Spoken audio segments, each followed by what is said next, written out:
even without federal aid or recognition.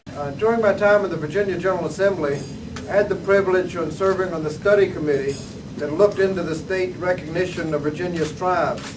Based on the study committee's recommendation, the Commonwealth of Virginia recognized these tribes in the 1980s and made great efforts to correct the past injustices at the state level.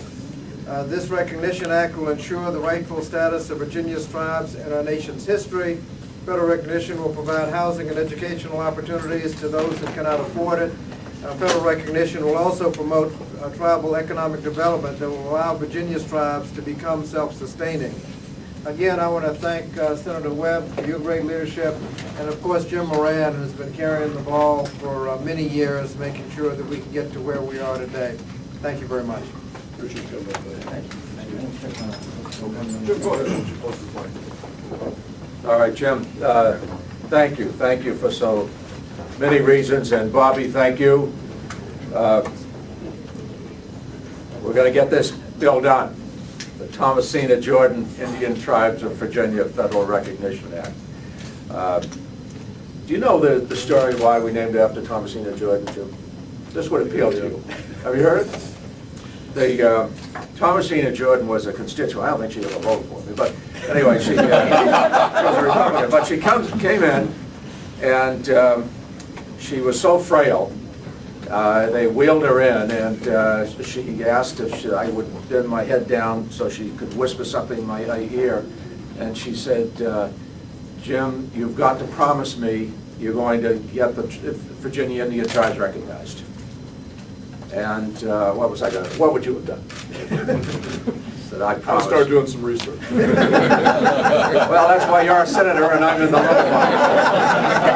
So I says, I promise you. And she died the next morning. So we've had kind of a personal commitment here, and I know, regardless of how you would fudge your remarks, you would have felt a personal commitment, and that's why she is in her name is in the title of this bill. There are a great many people who also feel just as strongly as their heart and mind is capable of, that this is a lifelong commitment. This is a legacy that we are going to achieve, and I am extraordinarily proud to be united with the leaders, the chiefs of these tribes that have been denied recognition for far too long. But now we have another hurdle. There's no question, the facts are without question. The Virginia tribes exist. They were here long before the English settlers established the first permanent settlement in the New World, and there's a real question whether that settlement could have been sustained without these tribes. Anyone who has studied Virginia history has to be taken aback by their tragic and painful story. But it is a story of redemption, of faith, of perseverance, and of survival. The time has come, and now we have Senator Webb stepping forward in the Senate to help us clear this last hurdle. He has done his homework. Is that what you said? You would have done your homework? Well, he's done his homework. That's right enough. And you've reached the conclusion that this is what we as a nation must do, just like the other 562 tribes that have been recognized in the United States. This the media that's here, that this is a political decision on one level, but more than that, for me, as someone who has spent a great deal of my life as a student and a devotee of history and of cultural histories, this is a recognition that is long overdue, based on simple dignity and fairness. It has some legal implications, but it's far more important than that. I wrote a book called One Fighting, which now is, and I think it's 15th or 16th printing, which is an ethnography of the Scotch-Irish migration to this country. And part of that book deals with the history of Virginia, the settlement of Virginia, and this piece of the puzzle in terms of how the Native Americans' experience was in this state is quite different than it was in a lot of other states, most other states. And so it's taken quite a journey in order to make the connections that we are going to now not only make today, but really strongly advocate. And I'm pleased that we have Chief Wayne Adkins here, the president of the Virginia Indian Tribal Alliance, who's going to speak after I do.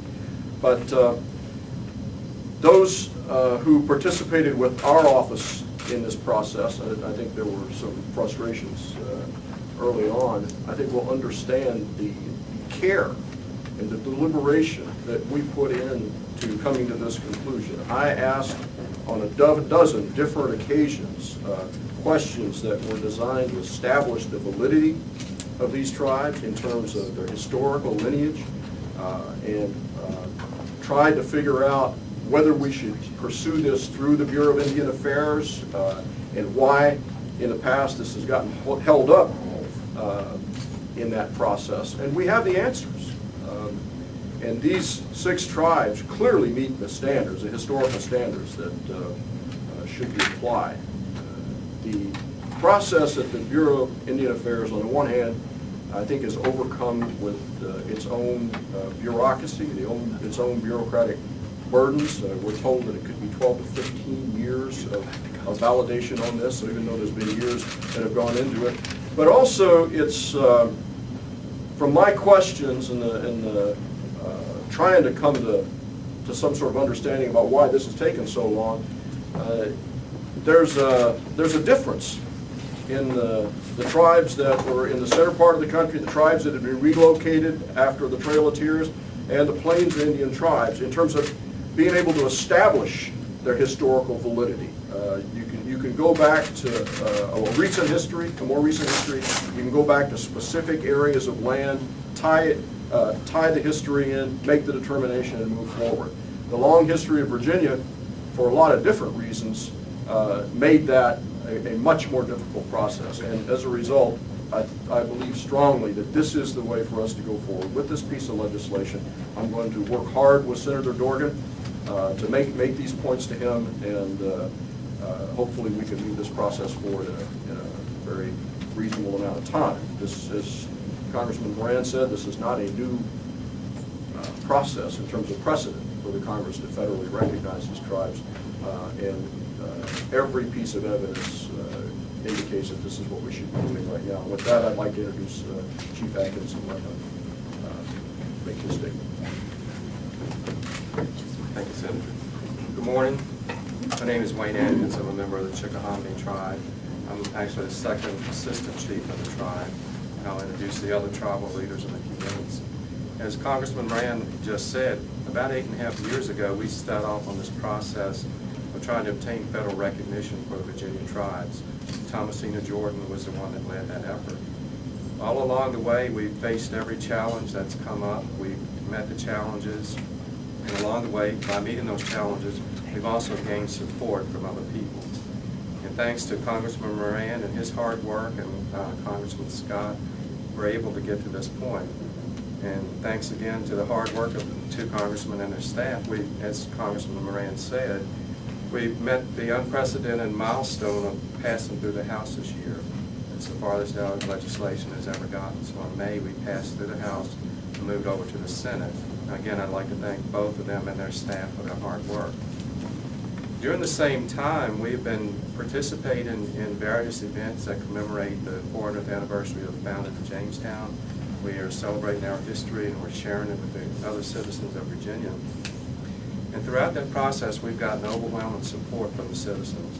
They all say that this recognition is something that should definitely happen. When we tell them that there are at least 560 other tribes in the country that have federal recognition, none of them in Virginia, they are just appalled, shocked that this is true. They just can't believe that in the state of Virginia, where what we consider to be the foundation of the nation, that there are no recognized tribes, and they just think that's unacceptable. And so we have overwhelming support from our citizens.